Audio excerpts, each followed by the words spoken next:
سلام، من کیم هستم، CEO نیلا براز. خوشحالم که در خدمتتونم.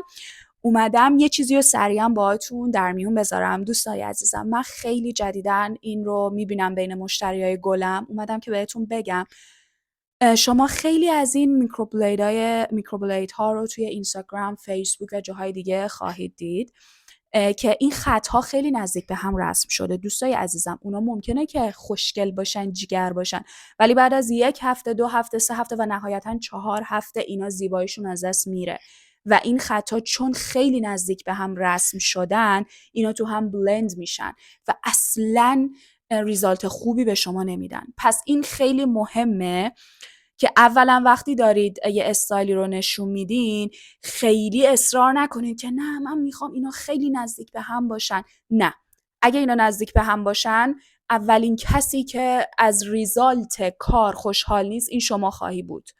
لطفاً اینو در نظر داشته باشید.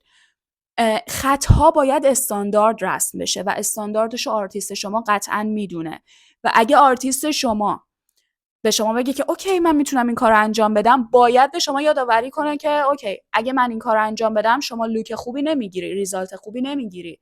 یا اگه شما پوست چربی دارید که بازم من متاسفانه خیلی اینو دارم میبینم که مشتریانی به من مراجعه میکنن که خیلی شکایت دارن، آره من پیش فلانی انجام دادم پوستم چرب بود الان نگاه کن رفت.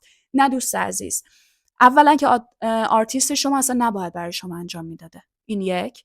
دوما اگه شما اصرار کردید آرتیست شما باید یادآور میشده که نه شما چون پوست چربی دارید ماکروبلیدینگ مناسب شما نیست. شما و چیزهای دیگر رو در اختیارتون میذاشه، مثلا نانو هیر استروک. نانو هیر استروک چند تا پترن داره و پترنایی که مناسب ما ایرانی هست همون مدل میکروبلیدینگ، یعنی شما همون پترن میکروبلیدینگ رو دارید ولی تو در قاب نانو هیر استروک، یعنی این با ماشین کار میشه. وقتی با ماشین کار میشه یعنی مناسب تمام پوست ها هست، یعنی شما عزیز دلی که پوست چربم داری قطعاً کاندیدای خوبی برای این هستی و میتونی مطمئن باشی که ریزالت خوبی میگیری. اگه آرتیستت از متریال درست و کالر مچ درست استفاده کنه با پوست شما قطعاً ریزالت عالی خواهی گرفت. لطفاً حواستون به خودتون، زیباییاتون، خوشگلیاتون باشه. دوستتون دارم خیلی زیاد. مواظب خودتون باشین. بای بای.